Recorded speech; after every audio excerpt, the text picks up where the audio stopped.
At this time, I'd like to call on Robert A.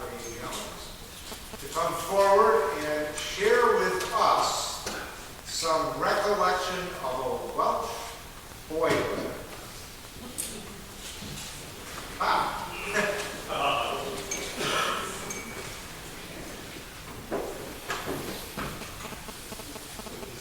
Thanks for waiting.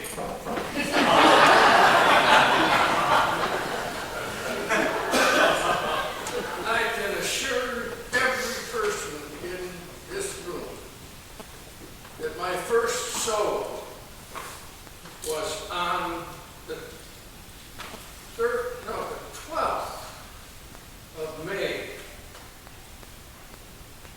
1924. I tell you that story because I was amazed one day when I was a telephone installing repairman and I went in to fix a lady's phone. And she said, "Your name is Jones." And I said, "Yes, it is." And she said, "You were born in St. Luke's Hospital, weren't you?" Yes. And your birthday is May the 12th. And I said, "Ma'am, I have never set eyes on you before." And she said, "I was in the bed next to your mother." And she pointed to the young girl with her in the kitchen, and she said, "This is my daughter, who was born on Mother's Day. And your mom was so upset because you didn't come until Monday morning."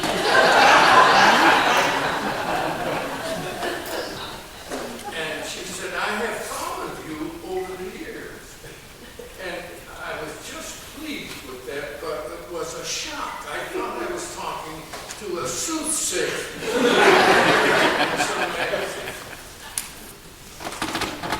Music has been a part of our life, both Jean and myself.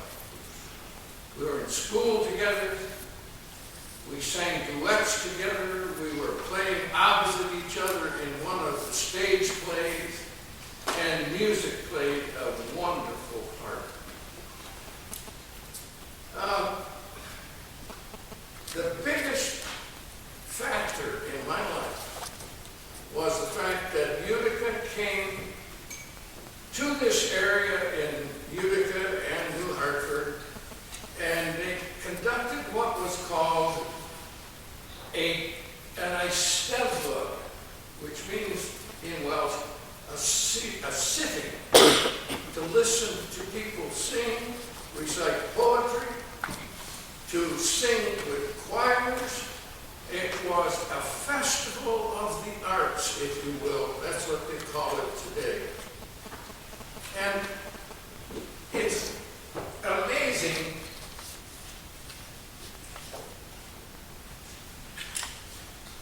Thanks for waiting.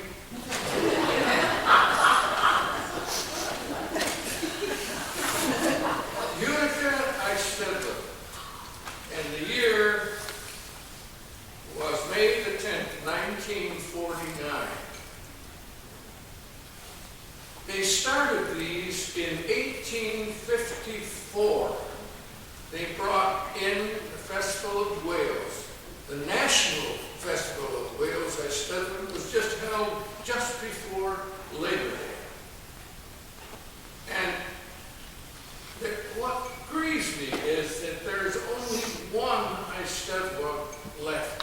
The latest one in Utica area was in 1958. And there is only one that exists today. And it's held in a little town of Plymouth, Pennsylvania. You probably don't know what an Eisteddfod is or how it's run, but these folks put out a whole copy of all of the events that are going to be held. Some people sing, some people recite poetry, some people, in the adult competitions, building a birdhouse for a Jenny Wren. And the old judge who was giving the decision as to which one was the better, he had never read the word wren. He said, I'm giving adjudication on birdhouses for the Jenny Wren. Let me just go through it quickly. Open solo for youngsters, soprano solo, contralto, tenor, baritone, challenge solo. And the prizes for all the children that tried out. First prize was $1. Second prize, 50 cents.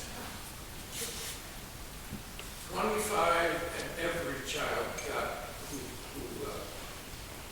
entered the contest.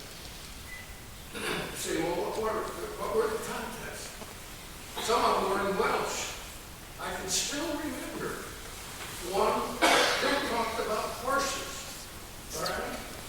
And it goes, did you know my father's horse? Think of what Catherine had.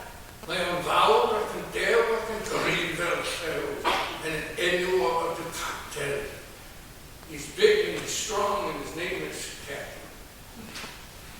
I get on his back and go for a ride. I said, don't need to handle a whip. He was so wonderful. He could ride like a wind. My own Creta Vel of wind. Oh. One event in our family was to try in competitions, whether it was Welsh or English, whether it was a song or poetry. And the first prize, here's 1950. Here's 1949 for a blue ribbon, okay? My wife always gave my grandchildren $1 to look at their report card and to show you how times have changed. My grandson said, gee, nine is grandma in Welsh. 9, he said, I thought it was at least going to be a 5.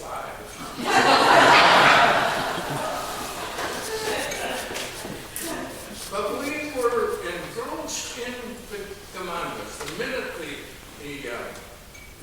first came out that they were going to hold again another Gymanfa, another Esteban. And it was always held on New Year's Eve and all day New Year's Day.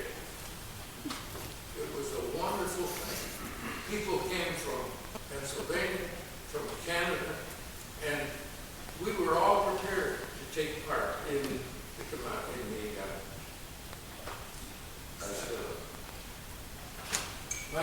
my little sister,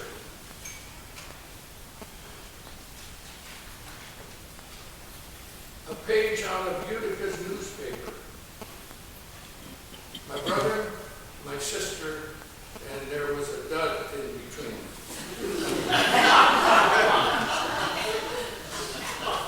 She would not have been 4 years old until the next March. So she was 3 plus a few months. And she stood up there and got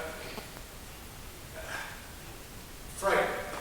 So she ran down and got to Mama. Mama took her back up on the stage. She held the conductor's hand in hers, and she sang everybody could say I could hear it to the end of the building. It was the old military armory that was down on Rutherford Park. And lo and behold, we had to move out of there. I remember down there one time, a cold January day, and one of the contestants put his tongue on the rail. We were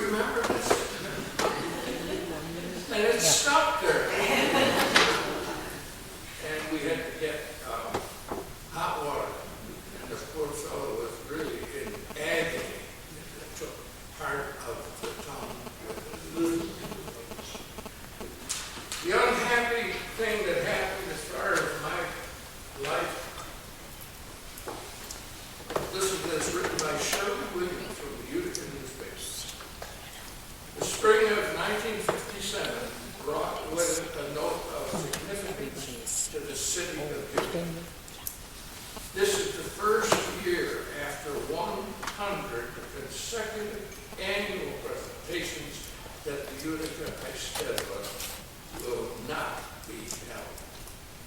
It went again 1 year past this time. Through the century, Utica has become known by a device that really fostered art and talent of all kinds. And it was a shame to think that it had been well-known choirs traveled from through all parts of the United States and Canada, not only to try for the honor of winning a silver cup, but for the fun and good fellowship of coming to our city to compete. I'd love to see this come back someday. And it was an opportunity that kept our family together. They all sang, my mom, my dad, my brother, sister, and myself. And there were people that finally could only speak English. And so it started to die. And now it is,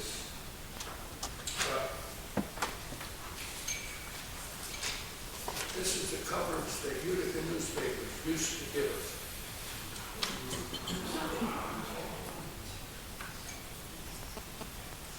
And you look at the names, prize winners, David J. Jones, John T. Roberts. How did Wilcox get in there?